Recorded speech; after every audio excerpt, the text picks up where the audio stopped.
nothing better than being clever. It's true. All right, clever like a fox. Oh, like a fox? Clever like this intro. Oh, yeah. I don't know about that.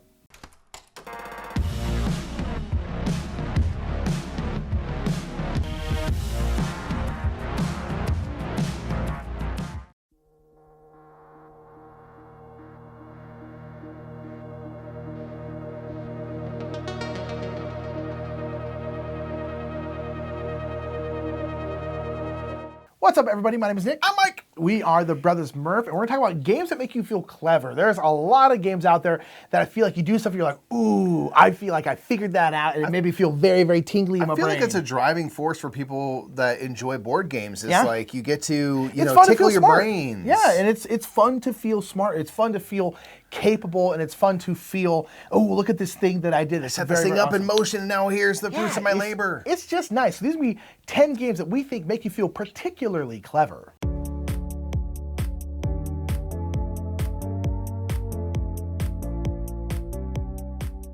Number 10 is going to be Framework. Framework, you can kind of choose a couple different games for this. This is a game that has what's called follow-through adjacency. Rosenberg, who made Framework, has kind of used this idea a lot. It's also in a game called Habitats, which Uwe was very inspired by when they made Framework and Nova Luna and all these different kinds of games. But Framework is our personal favorite, so that's why we chose it.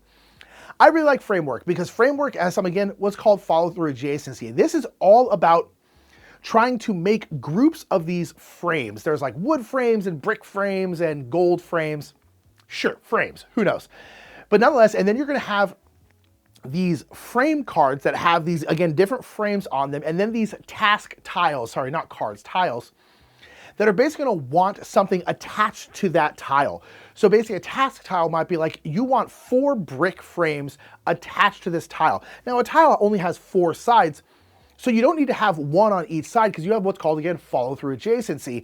And this is something where it's like, if you have a brick tile next to that task tile, anything touching that is considered to be part of that group. It's like follow through adjacency, where that adjacency is following through this continuous line of brick frames back to that one. Once you have 4, you would then put your disc on it and you have completed that task.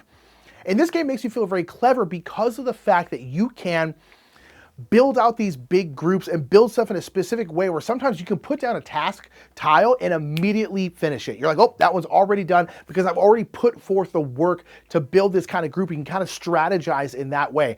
I really, really like it. This takes that kind of follow through adjacency that's in these other games, but just streamlines it where that's kind of it in this game. And that's kind of what I really want out of this.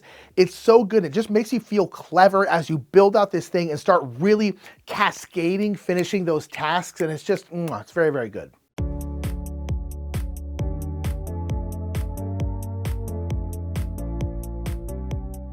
Number 9 is going to be So Clover. It's basically telling you it's clever in the title. It's so clever. This is a clue-giving game, which can always kind of make you feel clever, I feel like. If you really kind of hit something, then people get the answer to the clue you give. It feels very nice. What's kind of fun is this leads into the gimmick of a 4-leaf clover. So you are going to have a plastic dry erasable clover board. They're going to put these different cards into that have words on 4 sides, or these little square cards. And what this is going to do as you put it onto your player board, it's going to give you 4 sets of 2 words that are probably not going to go together.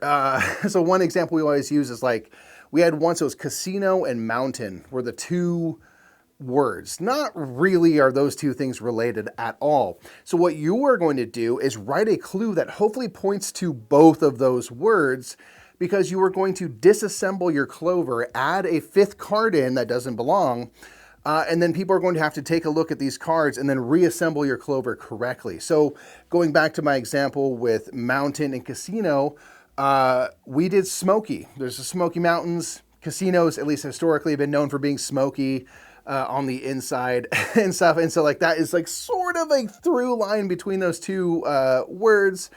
And what's really fun about this is it seems like an impossible task to be able to reassemble the clover, because again, on all of those cards, there's 4 words. So there's really kind of a lot of possibilities of ways things could go together. So it's really up to you to try to put together a clue that at least points to one of your two words really closely. Then as you start to assemble the Clover, it starts to make sense that things have to be a certain orientation and in a certain space because it's the only way that they kind of point to the sides of the Clover that would make sense.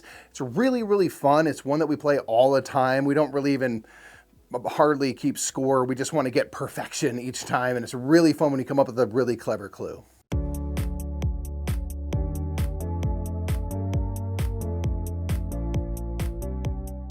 Number 8 is going to be Sky Team. Sky Team is a game where a lot of the game you can't talk. And I feel like a lot of these games where you're kind of trying to like mind meld with someone can make you feel pretty dumb, but it can also make you feel very, very clever. And I feel like in Sky Team, I tend to feel more clever because of the fact that you get to discuss what you want to do beforehand. So Sky Team is a 2-player game where you are landing a plane. You're just landing a normal kind of like 747 at an airport.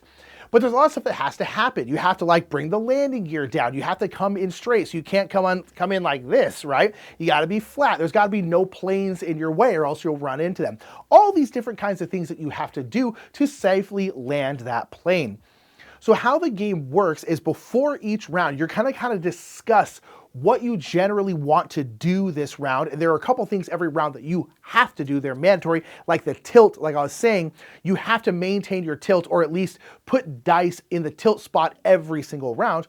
So you're kind of talking about what you need to do, what you need to get done. And then the 2 players will roll their dice behind a screen and then start assigning them one by one. But at that point, the dice assigning part, you cannot talk. And there are certain parts of the board that only the co-pilot can do and certain parts that only the pilot can do. And so it makes you feel very clever where you're kind of like, okay, we're going to discuss, but then after we discuss is when we roll our dice. So my co-pilot doesn't know what I have, and I kind of rolled kind of bad dice for what we need to do. So there's a lot of like putting this die out there, being like, okay, I put a 6 in the tilt part. Do you know what I'm saying? That means I only have high dice, which means you need to put a 5 there so we only tilt a little bit because it's done by the difference. Stuff like that. And so you can end up feeling pretty clever with that kind of like secret language that you're speaking in these kind of no speaking kind of cooperative games. Again, you can choose like the mind and stuff, but the mind is more of kind of like an activity and that kind of stuff, whereas this one is you could really discuss and figure out what you want to do, and then a wrench gets thrown into your plans, and then you have to kind of figure it out. But I really, really love it. I love that kind of hidden language there is in board games, and this is just one of the best ones.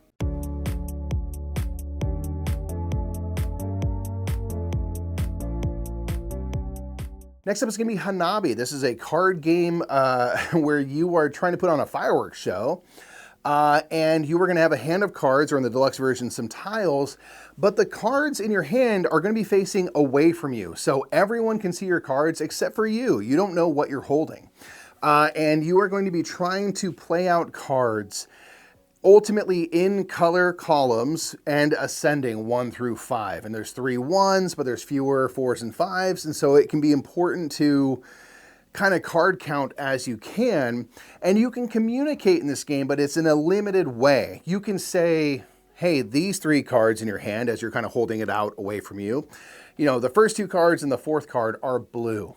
So I have some information now. I know that I have 3 blue cards, but I don't know what numbers they are. You can also say, hey, these 2 cards are 4s. Okay, that's great. I have the number. Don't necessarily know what the color is, but maybe earlier, if you told me this 4th card or it was blue, and now you pointed to again saying it's a 4, okay, I know I have a blue 4 now. I have some specific information. So you are trying to communicate in that way to verify with each other what each other has, and then play cards out on the table to make those sequences of cards 1 through 5, ideally, of the same color. And so there comes a point where if you play this game a lot in particular, you start to come up with kind of like a secondary sub-language that's happening where I might say, hey, this is a 3, and you know that because I'm saying that's a 3, and we haven't had, you know, a particular red come out in a while, I can maybe intuit like, oh, this is the red 3. Okay, I need to set this aside because we've already discarded the other red 3. We need to make sure we hang on to this one. you know, and I might not even need to get the other bit of information to be able to kind of put together what they're trying to communicate by giving specific information in the way that you are allowed to limit, you know, communicate in a limited level. It's just really fun when that kind of sub-language kicks in. It's almost like if you're playing, you know, trick-taking games and you kind of get that communication with the cards you play and kind of letting people know where you're at, especially in like a team card game like Spades or something. It feels really fun to kind of know that we're all like, we're talking more than we're talking. And so it gets to be really fun trying to play those cards out in the correct way.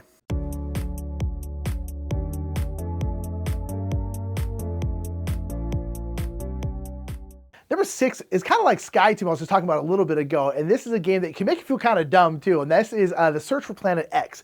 You could choose any number of deduction games in here. You could choose Turing Machine. One of our favorites is a game called Hooky. You could choose a lot of different deduction games, but the Search For series is my personal favorite. Search for Planet X, Search for Lost Species, Search for UAPs, they're all kind of they all share a lot of DNA with each other. But nonetheless, the Search for Planet X is a game where you are trying to find Planet X. What's even out there, right? So you are doing that by looking at the sky and then basically deducing where other stuff is. And then by deducing those things, you can then find out where Planet X is, because this game has a bunch of logic rules. So the logic rules will be like, you know, a planet has to have this next to it. So basically, or let's say meteors, like meteors are always next to each other. So if you find one meteor, you know that the other sectors around it, a couple of those are probably going to have meteors as well, because you know there can't ever just be a lone meteor out there. That's not how the logic rule works. So as you find these things, you're like, oh, okay, cool. Like, you know that, next to a planet is always a gas cloud. So if you find a gas cloud, you know there's a planet next to it somewhere, and you can kind of deduce that. So as you go into these games, you're figuring out more and more of this stuff, and you're basically trying to do it before everyone else. But where this game makes you really feel clever, and why I have grown to love deduction games when I actually used to really, really hate them, actively avoided them, what made me love them is that kind of domino effect where all the puzzle pieces start to fall into place. I feel like in a lot of these games, there's like one moment in every single game where you figure one thing out, and then all these puzzle pieces go because you're like, oh, this is where that is. Okay, so if this is where that is, that means this thing has to be here. Wait, so that this has to be here, that means this one has to be here. And that means this thing can't be there, so this has to be here. And you like have this moment where all these dominoes go do do do do do do do do. And you make a massive amount of progress by learning one thing. And it makes me feel very, very cool, and it makes me feel very, very clever. So deduction games can sometimes make you feel a little silly, a little dumb if you're not doing very well, but I feel like more often than not, you just get that moment of like intense satisfaction where you figure out a whole bunch of stuff and you make you feel really, really smart.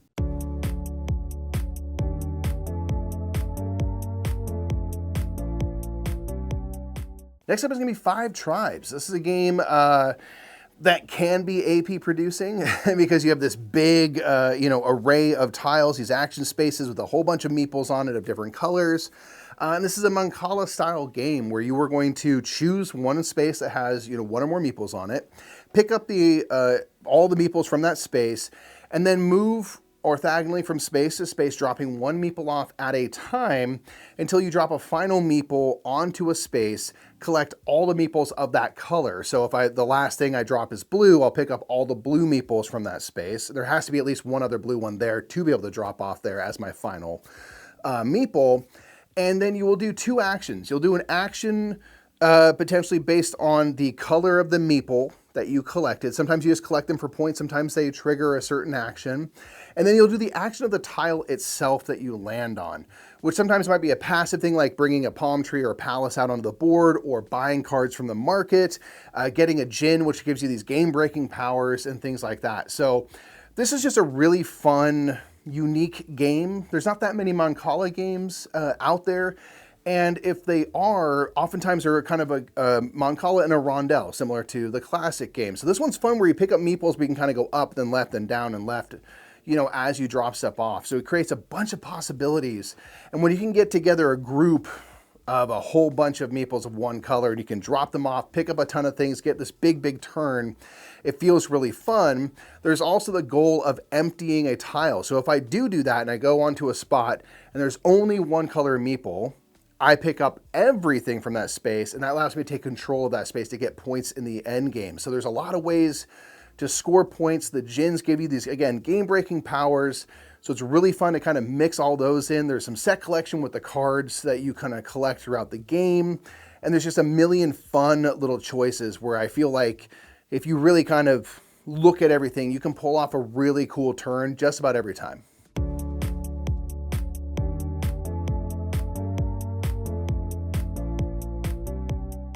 Number 4 is going to be Witchstone. Shout out to Aldi, the owner of BGG, because he's the one who told us about this game, because this game is all about combos, baby, and games with really combo-rific, combo-tastic turns, at least personally make me feel very clever, because you're like, look at the turn I just had. Wasn't that awesome? I figured that whole thing out. This is this game where you're going to be doing actions. You're like witches, and you're going to be doing actions by putting these kind of double-sided hexamino tiles into this cauldron. And then as you put them into your cauldron, each tile is going to have 2 different actions on it. And when you put it in your cauldron, you will get to do that action as many times as that symbol shows up in the group that you put it in. So basically, if I put this tile down and this there's like a wand action, the wand action is touching a group of like 5 wands, and this adds a 6. I can then do that action 6 times. That's kind of how it works. And so you're kind of trying to build out your cauldron in a specific way to do these really big turns. But when you're doing these actions, they very often will allow you to do other actions in the game. So one of the actions is like moving your witches around the board. So that might allow you to move your witches around the board. And then when you move your witch here, it allows you to do a wand action. So you're like, oh, okay, so then you go do a quick wand action. But then that wand action allows you to do this.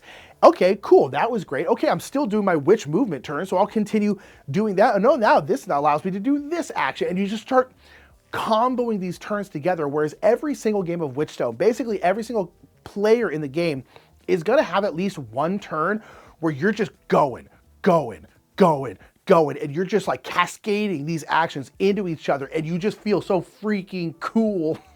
It's so much fun. It's a really great Reiner Knizia game that kind of flew super under the radar, and it's really good. If you have a chance to play Witchstone, give it a shot, particularly if you like really combo heavy games. It's one of the best ones out there. I love Witchstone, and it makes me feel real smart.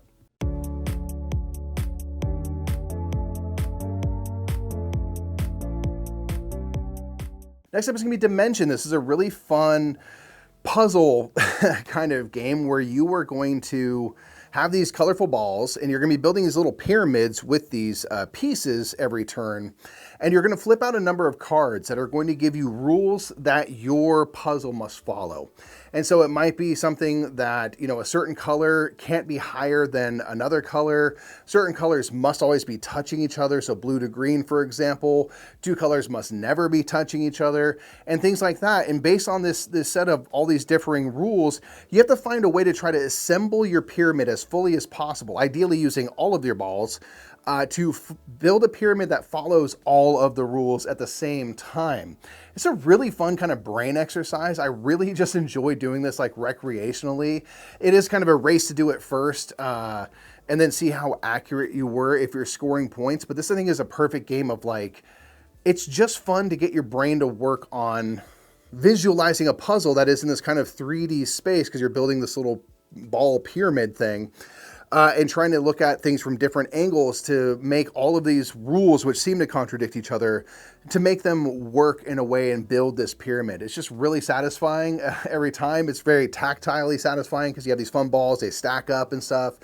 It's just one that I think brings a lot of enjoyment, and I often feel really clever when I pull off, you know, meeting every single rule when it seems really impossible to do.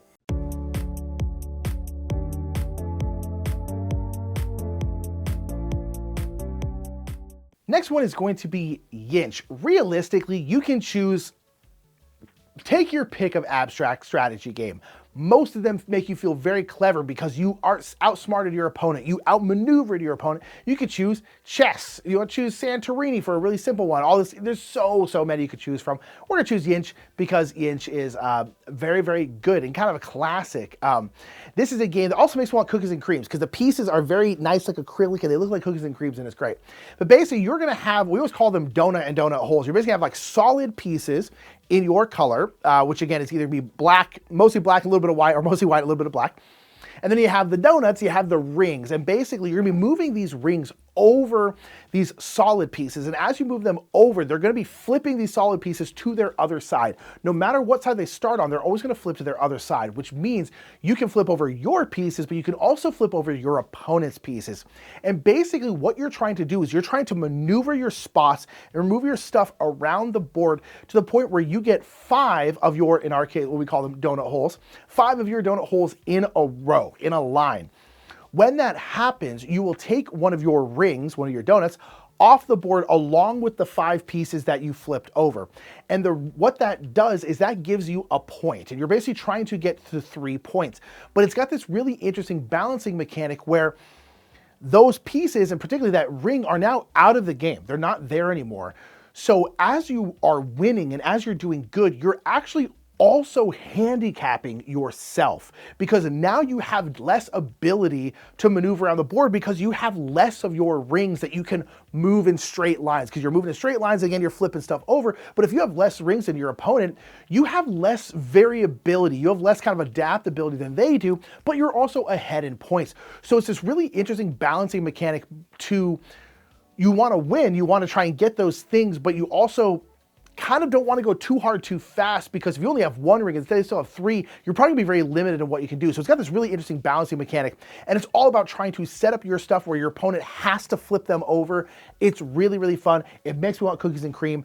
Again, take your pick of abstract strategy game. Yinsh is a really, really good one. The whole GIF series has a ton of really good games, but you can choose whatever one you want. They all tend to make you feel very, very clever, unless the other person's way smarter than you, in which case I kind of sometimes feel dumb. But unless, that's what it's all about.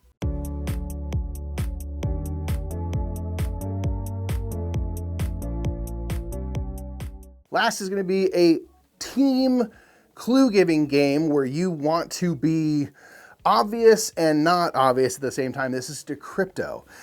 This is a game where you are on teams and you are trying to get your teammates to guess a sequence. You basically have 4 possible slots where there's going to be words and things, and your team is going to need to interpret your clues to give the right sequence. And you are going to be doing this and then using different clues each time to point to the same words so that people know that, hey, every time I hear something about mice or whatever, it's going to be 3. That's the 3rd word is something in relation to that. But that's the problem, is your other team is also marking down the kind of clues you are giving. So if the 3rd slot seems to follow a really particular theme, they might be able to guess your word, even if you don't know the word specifically, because you're on the other team, you obviously can't see what their words are.